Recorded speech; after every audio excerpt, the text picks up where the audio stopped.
আসসালামু আলাইকুম গাইস। তো আজ চলে আসলাম আমার সপ্তাহের মাছ বাজারের লিস্ট দেখাতে আপনাদেরকে।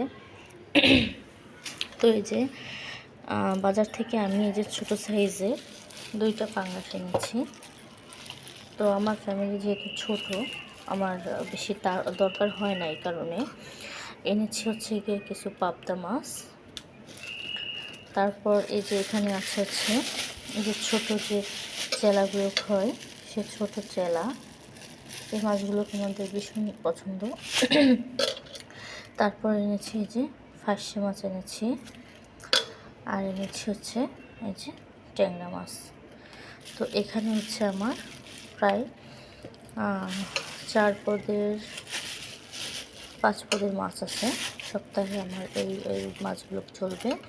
এনেছি সবজি, এই সবজির দাম এখন যেহেতু কম, তো একটু বেশি করে সবজি এনেছি। এই যে হচ্ছে কি, আমি শাক আনিনি, আজকে হচ্ছে সিম আনছি, বেগুন আনছি, কিছু পেঁয়াজ কিনছি, বাঁধাকপি, ফুলকপি এবং কিছু টমেটো এবং খিরুই।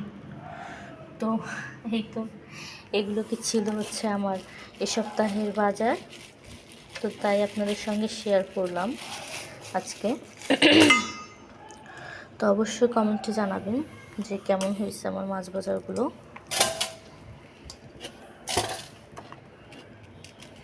তো এখন আমি এগুলোকে কুটে ধুয়ে একেবারে ফ্রিজে রেখে দিব। তো মাছের বাজারে প্রচুর দাম, আসলে পোষানো যায় না। এই যে এখানে হচ্ছে কি ট্যাংরা আর ফার্সা আছে, এখানে পাবদা, চেলা এবং পাঙ্গাস। তো এই ছিল আমার হচ্ছে এ সপ্তাহের বাজার। তো ভালো থাকবেন, সুস্থ থাকবেন। ভালো লাগলে লাইক, কমেন্ট, শেয়ার করবেন। আল্লাহ হাফেজ।